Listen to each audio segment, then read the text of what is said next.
নমস্কার বন্ধুরা, সুস্মিতার গল্পের আসরে আপনাদের স্বাগত। আমি আজকে পড়ে শোনাচ্ছি বনফুলের লেখা একটি ছোট গল্প, চিঠি পাওয়ার পর। বন্ধুরা, যদি ভালো লাগে প্লিজ প্লিজ প্লিজ চ্যানেলটাকে সাবস্ক্রাইব করে দেবেন। গল্পটা ভালো লাগলে একটা লাইক অবশ্যই করতে ভুলবেন না। সাবস্ক্রাইব এবং লাইকের জন্য আপনাদের অসংখ্য ধন্যবাদ। তো চলুন শুরু করি আজকের গল্প, চিঠি পাওয়ার পর। লেখক বনফুল। সমস্ত দিনটা যেন আর কাটিতেছে না। তাহাকে আর একবার দেখিতে পাইব এই আশায় বিভোর হইয়া রহিয়াছি। যাহাকে জন্মের মতো ছাড়িয়াছিলাম, আবার যে তাহাকে দেখিতে পাইব এ কল্পনাও করি নাই। সে যে এ পথে আবার আসিতে পারে তাহার সম্ভাবনা পর্যন্ত ছিল না।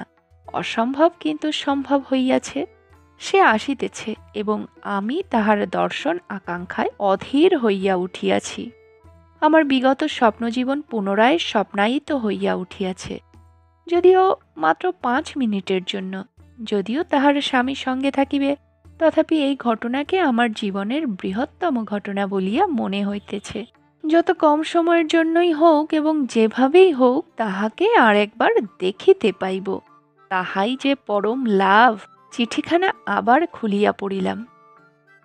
শ্রীচরণেশু, উনি লখনৌ বদলি হয়েছেন। পাটনা হয়েই আমরা যাব। আমাদের গাড়ি পাটনায় রাত্রি 8:30টায় পৌঁছাবে। 5 মিনিট মাত্র থামবে। আপনি যদি স্টেশনে আসেন সুখী হব। অনেক দিন আপনাকে দেখিনি, দেখতে ইচ্ছে করে। আসবেন তো? আশা করি আমাকে একেবারে ভুলে যাননি। কিছু ভুলি নাই। অতীতের সেই স্বপ্নময় দিনগুলি তাহাদের সমস্ত বর্ণ সুষমা লইয়া আবার ধীরে ধীরে জাগিয়া উঠিতেছে। বিশেষ করিয়া মনে পড়িতেছে সেই দিনটির কথা, যেদিন অনেক ইতস্তত করিয়া আশা আশঙ্কা উদ্দিল হৃদয়ে তাকে প্রথম প্রণয় নিবেদন করিয়াছিলাম। মনে ভয় ছিল, যদি সে ভুল বোঝে, যদি সে রাগ করে। কিন্তু সে কিছুই করে নাই। স্মিত মুখে সহজভাবে সে আমার নিবেদন শুনিয়াছিল। তাহার লজ্জারুণ কপোল, আকম্পিত অধর, আনন্দিত নয়ন, তাহার সেদিনকার সম্পূর্ণ আলেখ্যখানি আমার মনের পরতে পরতে উজ্জ্বল বর্ণে আঁকা রহিয়াছে। কখনো বিলুপ্ত হইবে না। পরিপূর্ণ সুখ মানুষের জীবনে বহুবার আসে না। আমার জীবনে মাত্র একটিবার আসিয়াছিল, আর আসিবে না, তাহাও জানি। স্মৃতির উপর নির্ভর করিয়া জীবনের অবশিষ্ট দিনগুলি কাটাইতে হইবে। ভুলিলে চলিবে কেন? ভুলি নাই। এক দণ্ডের জন্য তোমাকে ভুলি নাই তাহা সত্য, কিন্তু আমার অন্তর্লোকে যে আসন তুমি অলঙ্কৃত করিতেছ, সে আসন এখনো অবিচলিত আছে এবং চিরকাল থাকিবে। তুমি তো আমাকে চাহিয়াছিলে, সমস্ত প্রাণ দিয়াই চাহিয়াছিলে, কিন্তু আমি তোমাকে লইতে পারিলাম কই? তোমাকে ভালোবাসি বলিয়াই তোমাকে ছাড়িয়া আসিতে হইল। আমার দুর্ভাগ্য দিয়া তোমাকে লাঞ্ছিত করিতে আমি কিছুতেই পারিলাম না। আমার দুর্ভাগ্য আমি একাই বহন করিব, ইহাই আমার ললাট লিপি। তোমাকে ইহার অংশভাগিনী করিব কেন? তোমাকে ভালোবাসিয়াছিলাম বলিয়াই পরিত্যাগ করিয়া আসিয়াছি। ভগবান বলিয়া কেহ আছেন হয়তো।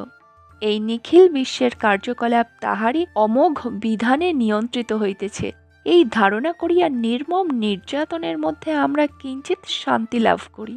তাহা না হইলে অসহায় মানব অকারণ দুঃখের বোঝা বহিতে পারিত না।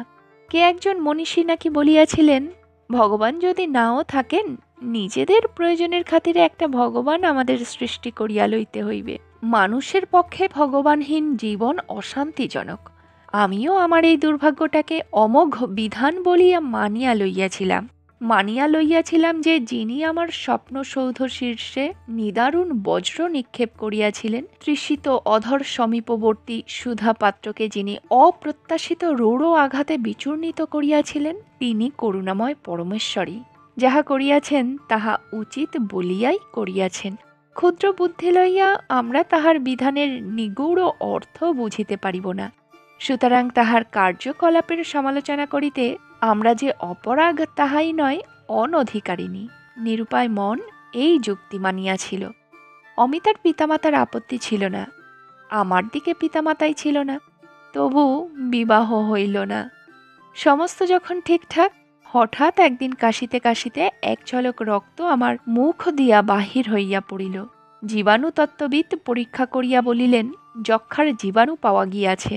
সমস্ত শুনিয়াও অমিতা কিন্তু আমাকে চাহিয়াছিল। আমি কিন্তু পারিলাম না, বিবেকে বাঁধিল। অমিতার অন্যত্র বিবাহ হইয়া গেল।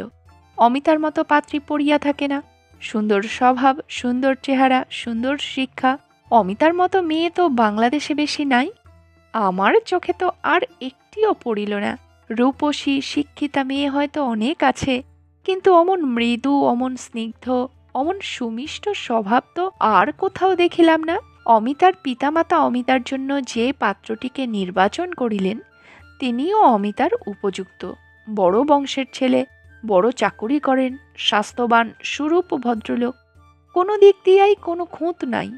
আইনত অমিতার সুখে থাকিবার কথা, হয়তো সুখেই আছেন।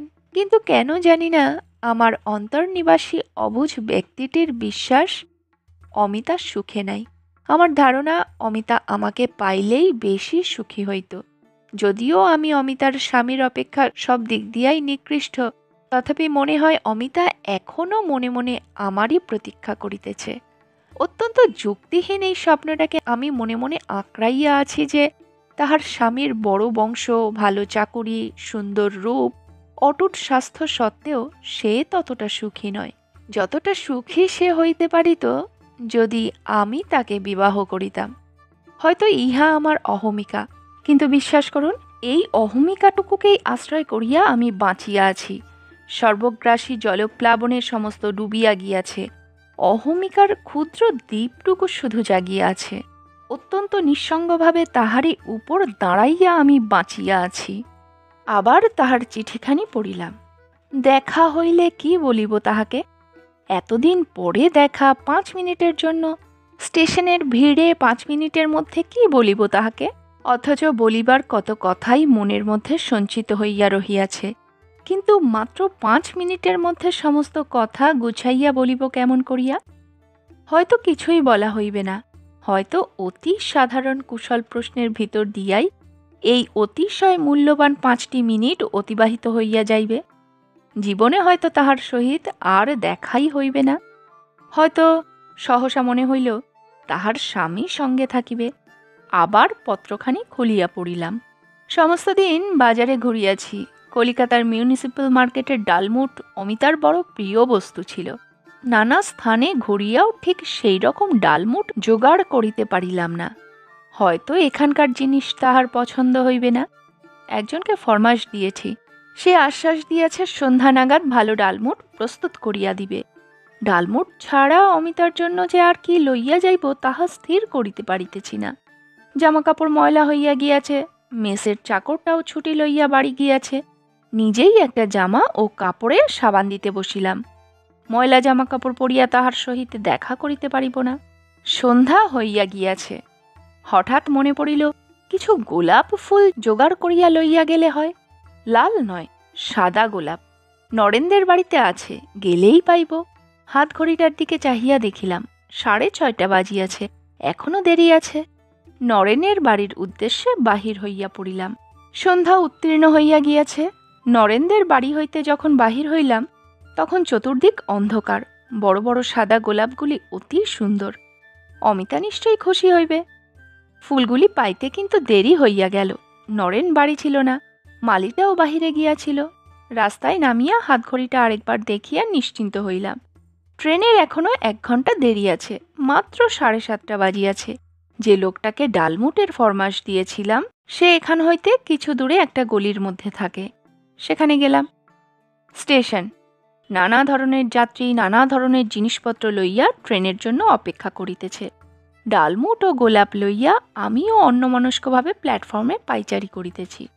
সমস্ত অন্তর জুড়িয়া একটা বেদনাময় অনুভূতি ধীরে ধীরে স্পন্দিত হইতেছে। কতক্ষণে আসিবে ট্রেনটা? একজন রেলওয়ে কর্মচারী অদূরে দাঁড়াইয়াছিলেন। তাহাকে জিজ্ঞাসা করিলাম, লখনৌগামী ট্রেনটির আসিবার আর কত দেরি আছে? তিনি নির্বিকারভাবে বলিলেন, সে ট্রেন তো 8:35 ছেড়ে গেছে। এ অন্য ট্রেন আসছে, এখন তো 9:30। সে কি? নিজের হাত ঘড়ি দেখিলাম, 7:30 বাজিয়া রহিয়াছে। সহসা মনে হইল আজ সকালে ঘড়িতে দম দিই নাই। অমিতার চিঠি পাইয়া এমন অন্যমনস্ক হইয়া পড়িয়াছিলাম যে ঘড়িতে দম দেবার কথাই মনে ছিল না। বিমূঢ়ভাবে দাঁড়াইয়া রহিলাম।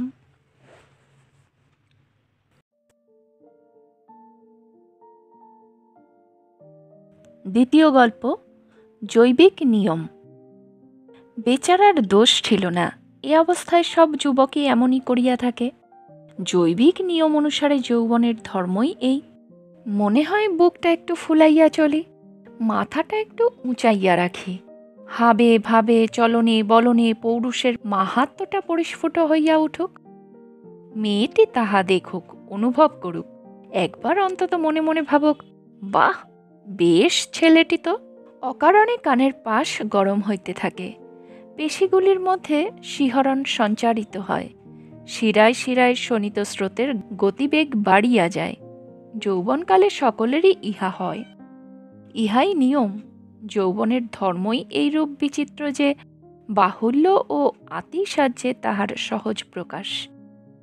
কারণে অকারণে নিজেকে সাড়ম্বরে বিজ্ঞাপিত না করিতে পারিলে সে স্বস্তি পায় না। সকলেই তাহাকে নিজস্ব ধরনে, নিজস্ব ভঙ্গিতে, নিজস্ব রুচি অনুসারে করে।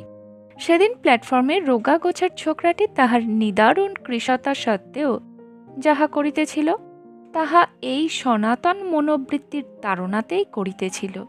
নিরপেক্ষভাবে নিরীক্ষণ করিলে ছোকরাটির মধ্যে তেমন অসাধারণ কিছু ছিল না। সাদা টুইল শার্ট পরা 19-20 বছরের একটি রোগা ছোকরা গোফ উঠে উঠে করিতেছে, পায়ে সস্তা চটকদার একজোড়া স্যান্ডেল। অদূরে একটি কমবয়সী মেয়ে বসিয়া আছে। স্টেশনটি অতি ছোট, প্ল্যাটফর্মে সর্বশুদ্ধ জনচারেক যাত্রী অপেক্ষা করিতেছিল।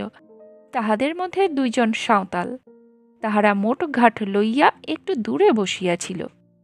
বাকি 2 জনের মধ্যে একজন ওই রোগা গোছের ছোকরা এবং আরেকজন ওই তরুণীটি। এদিকে ওদিকে 2-1টি কুলি ফেরিওয়ালা ঘুরিয়া বেড়াইতেছে। রেলের বাবুরা নিজ নিজ কামরায় কাজ করিতেছেন। এই নিরীহ পারিপার্শ্বিকের মধ্যেও ছোকরাটির অন্তরে কেমন যেন একটা উদ্দীপনা অকারণে মাথা চাড়া দিয়া উঠিতে লাগিল। ছোকরাটি অবশ্য মেয়েটিকে ইতিপূর্বে কখনো দেখে নাই।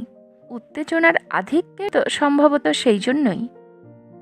ছোকরা কণ্ঠস্বরকে অকারণে অসম্ভব রকম পৌরুষ করিয়া চিৎকার করিতে লাগিল, কুলি, কুলি, এই কুলি। একটি কুলি আসিল। কি বাবু? আমার মোটটা ট্রেনে উঠিয়ে দিবি, বুঝলি? আচ্ছা বাবু। কত নিবি? 4 পয়সা বাবু। 4 পয়সা কেন? 4 আনা দেবো তোকে। ভালো দেখে একটা গাড়িতে চড়িয়ে দিস, কেমন? বিস্মিত কুলি বলিল, আচ্ছা বাবু। ঠিক পারবি তো? ঠিক পারবো বাবু, বহুত আচ্ছা। ছোকরাটি কুলির পিঠটা চাপড়াইয়া দিল। কোনটা আপনার মোট বাবু? একটি ছোট সুটকেস ছাড়া অবশ্য অন্য কোনো গুরুতর মোট ছিল না। ছোকরা তাহাই দেখাইয়া দিয়া পুনরায় প্রশ্ন করিল, ট্রেন আজ লেট আসছে নাকি? আধা ঘন্টা লেট বাবু। রিপোর্ট করব আমি। কাহার কাছে এবং কাহার নামে রিপোর্ট করিবে তাহা অবশ্য অনুক্তই রহিল। কুলি চলিয়া গেল। ছোকরা দৃপ্তভাবে রোষ কোষায়িত লোচনে তরুণীর সম্মুখে খানিকক্ষণ পদচারণা করিল এবং কিছুক্ষণ পদচারণা করিয়া রুষ্টভাবটা একটু প্রশমিত হইলেই মুখটা ছুচালো করিয়া শীষ দিতে লাগিল। খানিকক্ষণ শীষ দিবার পর আবার তাহার কণ্ঠস্বর শোনা গেল, আদেশের ভঙ্গিতে ডাকিতেছে, সোডা, সোডা, এই সোডা, ইধার আও। সোডা বিক্রেতা সমীপবর্তী হইল। একটু সোডা দেও, জলদি করো। দাম 2 আনা বাবু। কুছ পরোয়া নেই, দেও তুম। এই বলিয়া যেন দেখিতেছে না এইভাবে সে মেয়েটির দিকে একবার চাহিয়া দেখিল। বলা বাহুল্য, মেয়েটিও ছেলেটিকে লক্ষ্য করিতেছিল। হঠাৎ চোখাচোখি হইয়া যাওয়াতে মেয়েটি তাড়াতাড়ি চোখের দৃষ্টি অন্যদিকে ফিরাইল। লিজিয়ে বাবু। ফেনায়িত সোডার বোতলটা ধরিয়া কৃষ যুবকটি সগর্বে পা ফাঁক করিয়া ঊর্ধ্বমুখে সোডা পান করিতে লাগিল। সোডা পান করাটাও যেন মস্ত একটা বীরত্ব। ইতিমধ্যে একটা চানাচুরওয়ালা আসিয়া জুটিল। মেয়েটি ইঙ্গিতে তাহাকে নিকটে ডাকিয়া চানাচুর খরিদ করিতেছে দেখিয়া যুবকটিও সেই দিকে আগাইয়া গেল। কি দর তোমার চানাচুরের হে? 1 পয়সা ঠোঙা বাবু। ওইটুকু ঠোঙা 1 পয়সা? যেরকম সাইজ পয়সায় 4টে করে হওয়া উচিত। সিম্পলি এ কাট থ্রোট, পয়সায় 4 ঠোঙা করে দিবি? পারবো না বাবু। পারবো না মানে? চানাচুরওয়ালা বলিল, ছোলার দর আজকাল বাবু। ছোলার দর আজকাল কত? বেশ তো, খতিয়েই দেখা যাক। রুখিয়া ছোকরা আগাইয়া গেল।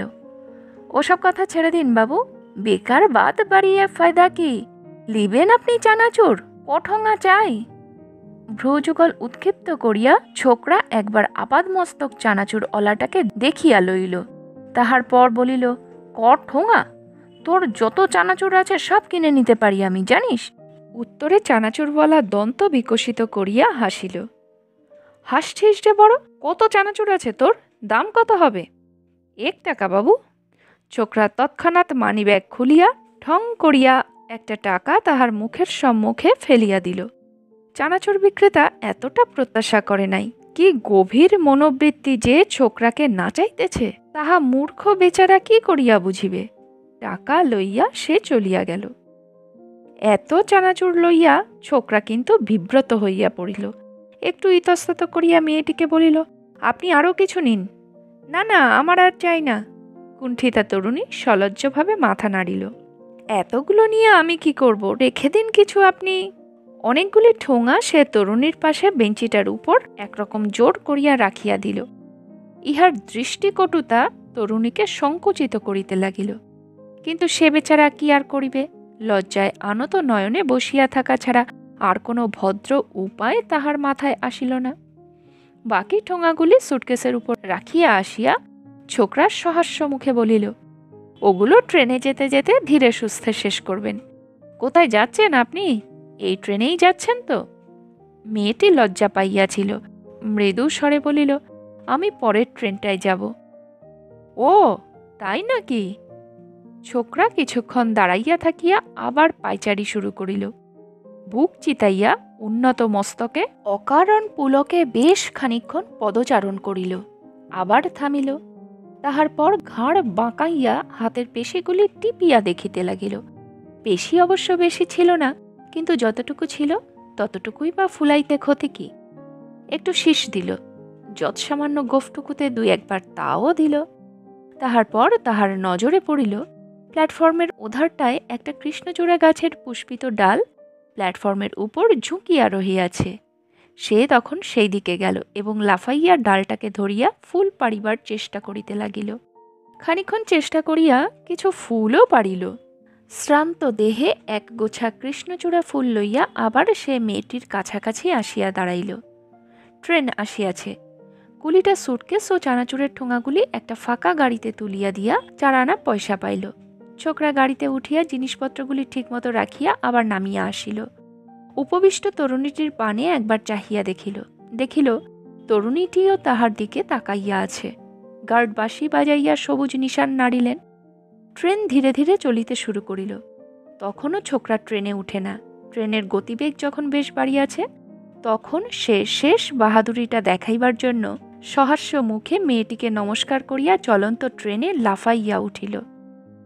কিন্তু তৎক্ষণাৎ পা ফসকাইয়া এক্কেবারে নিচে, চাকার নিচে পড়িয়া গেল।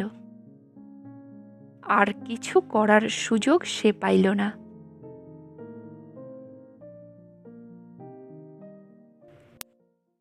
আরেকটি গল্প শোনাই।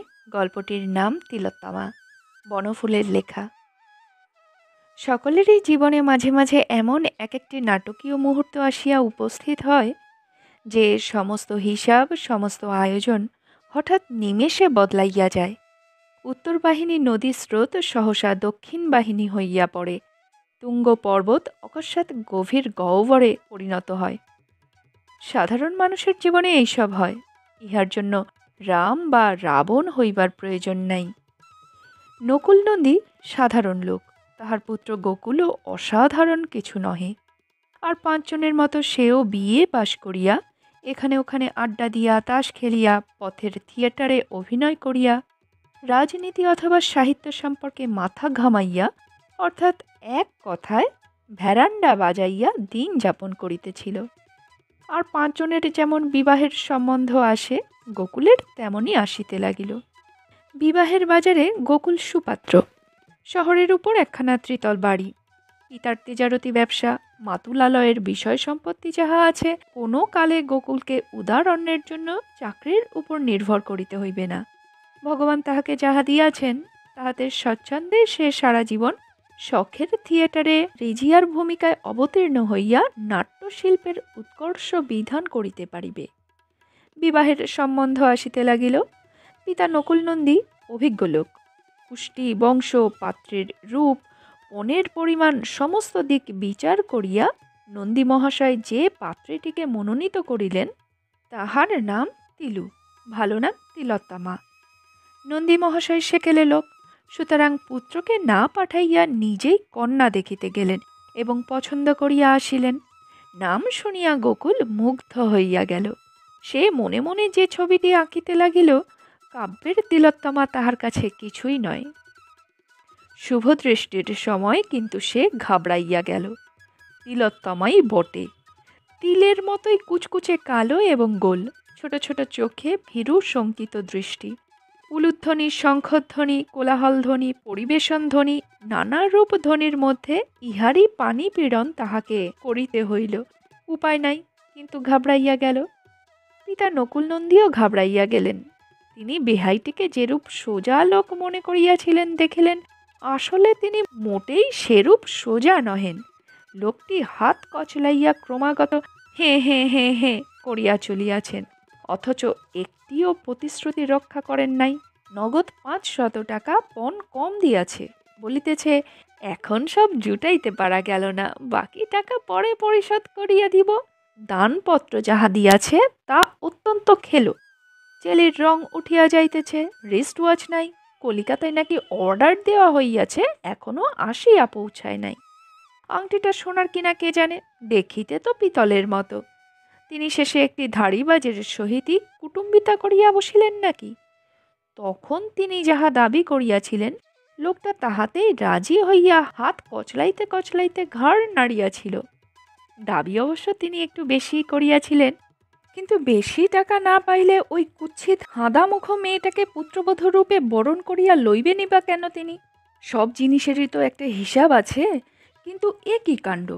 ওই অতি বিনয়ী লোকটার নিকট এ ব্যবহার কে প্রত্যাশা করিয়াছিল? বাড়িতেও যৎপরণাস্তি গাল খাইতে হইল। গোকুলের মা উচ্চকণ্ঠে এই কথাই বারবার বিঘোষিত করিতে লাগিলেন যে নকুলের ভীমরতি ধরিয়াছে, তাহা না হইলে কেহ সজ্ঞানে নিজ পুত্রের জন্য ওই পেতনিকে বউ করিয়া আনিতে পারে। ছি ছি ছি ছি! নকুল মিথ্যা কথা বলিয়া রেহাই পাইলেন। ও মেয়ে আমাকে দেখায়নি। আমি যে মেয়ে দেখেছিলাম তার টকটকে রং, এক পিঠ চুল, দিব্যি চোখ মুখ, গোলগাল গড়ন। চোর চোর জোচ্চোর ধাড়িবাজ বেটা। ছেলের আমি আবার বিয়ে দেব। সকলেই ইহাতে সায় দিল, এমনকি গোকুল পর্যন্ত। তিলোত্তমার সহিত আলাপ হইল বই কি। একটি জিনিস গোকুল লক্ষ্য না করিয়া পারিল না, তিলু ভারী ভালো মানুষ। মুক্তকেশী বেগুনের মতো তাহার মুখখানিতে ভালো মানুষই যেন মাখানো। লাজুকও খুব। অনেক সাধ্য সাধনা করিয়া তাহার সহিত আলাপ করিতে হইয়াছে। আলাপ করিয়া সে অবাক হইয়া গিয়াছে। তাহার বাবাকে সকলে মিলিয়া যে এত গালাগালি দিল, তাহাতে তাহার ভ্রুক্ষেপ মাত্র নাই। সকালে সূর্য উঠিলে বা বর্ষাকালে বৃষ্টি নামিলে সে বিস্মিত বা বিচলিত হয় না, এ ব্যাপারেও হইল না। বিবাহ ব্যাপারে এইসব হইয়া থাকে, ইহাতে আশ্চর্য বা দুঃখিত হইবার কিছু নাই। নকুল নন্দী তাহার সম্পর্কে যে মিথ্যা ভাষণ করিয়াছিলেন, ইচ্ছা করিলে সে তাহার প্রতিবাদ করিতে পারিত, কিন্তু সে করিল না, সসংকোচে চুপ করিয়া রহিল। গোকুলকে স্বামী রূপে পাইয়া সে কৃতার্থ হইয়া গিয়াছে।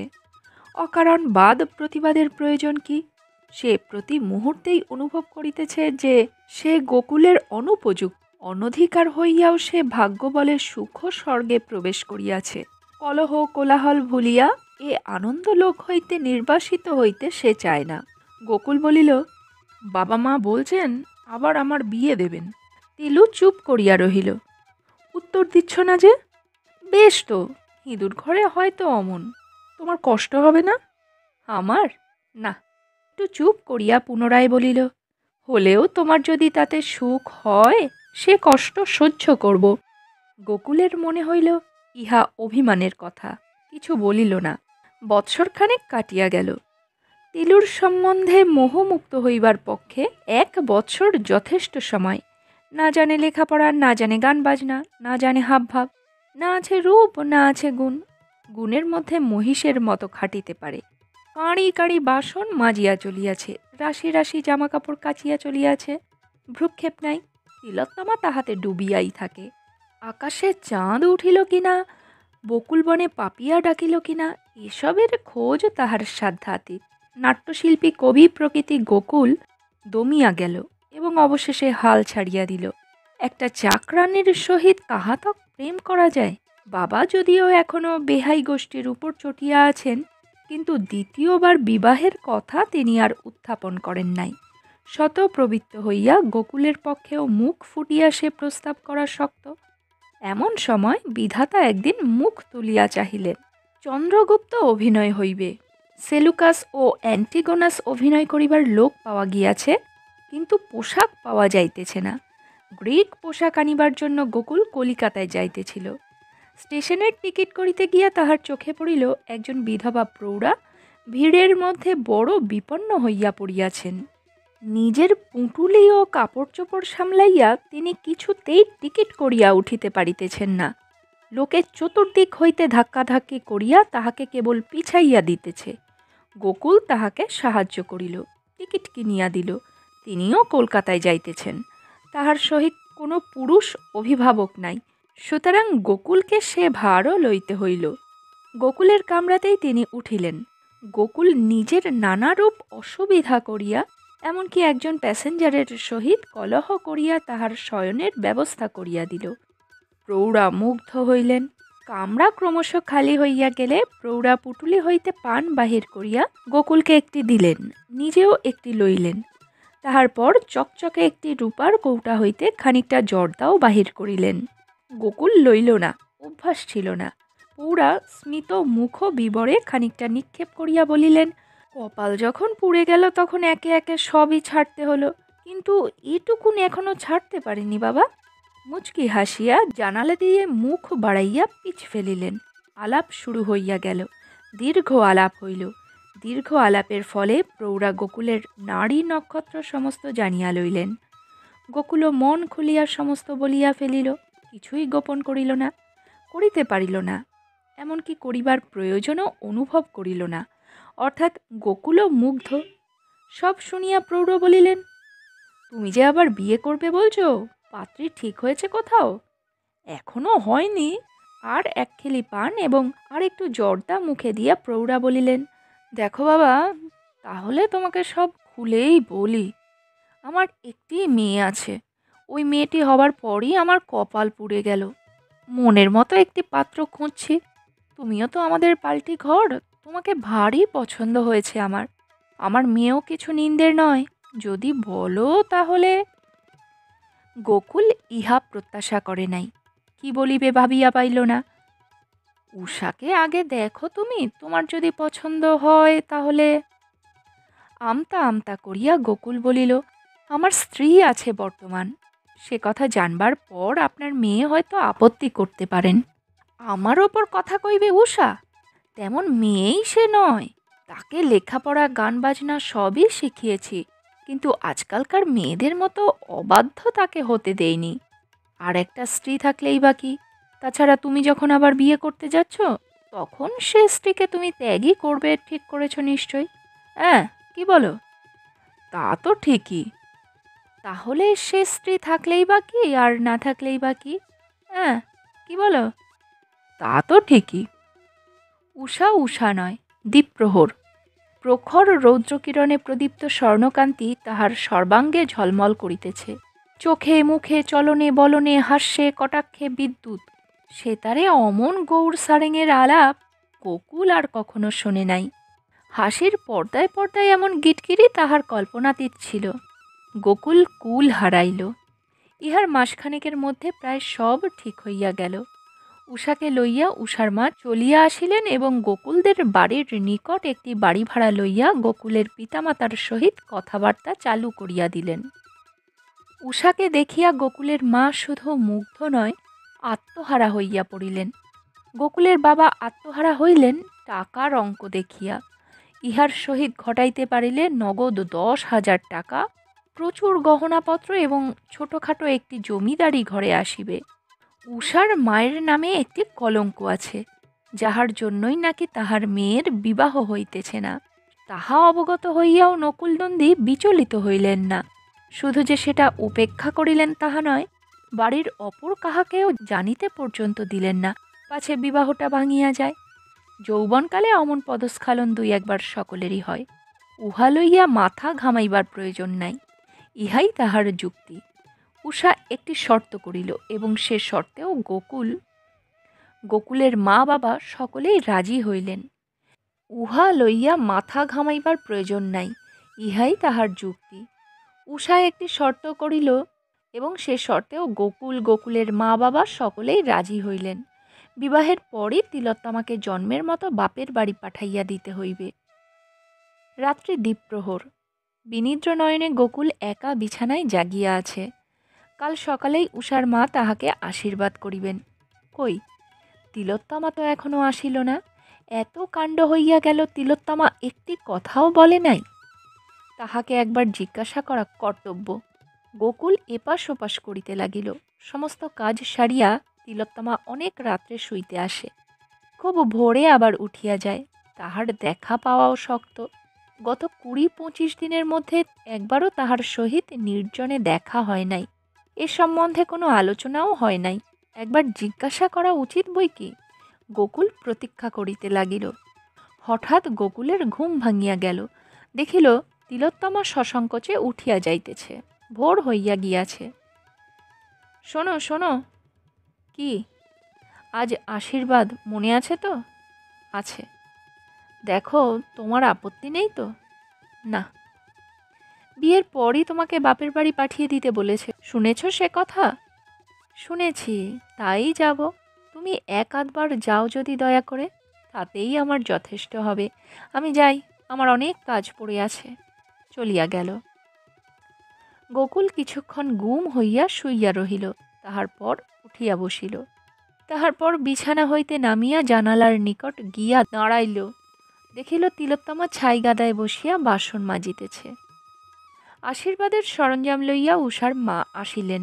প্রচুর সরঞ্জাম, প্রকাণ্ড একটা ফুলের মালাও সঙ্গে আনিয়াছিলেন। মুচকি হাসিয়া বলিলেন, উষা সারা রাত ধরিয়া নিজের হাতে মালাটি গাঁথিয়াছে। গোকুল স্নান করিয়া আসিল। কার্পেটের আসন পাতা হইল। মালা পরিয়া গোকুল আসনে বসিতে যাইবে, এমন সময় গোকুলের মা বলিলেন, শাঁখটা বাজায় কে? আমার ঠোঁটের ঠিক মাঝখানে একটা ব্রণ হয়েছে আবার। ও বৌমা, কোথায় গেলে তুমি? শাঁখটা বাজাও। শাঁখটা হাতে লইয়া সসংকোচে তিলোত্তমার দ্বার প্রান্তে আসিয়া দাঁড়াইল। শাঁখটা বাজিয়া উঠিতেই গোকুলের পায়ের নখ হইতে মাথার চুল পর্যন্ত যেন একটা বিদ্যুৎ শিহরণ বহিয়া গেল। আকস্মিক বজ্রাঘাতে সমস্ত চূর্ণ বিচূর্ণ হইয়া গেল যেন। আমাকে মাপ করবেন। 2 হাতে মালাটা ছিঁড়িয়া ফেলিয়া সে দ্রুত পদে উপরে উঠিয়া গেল।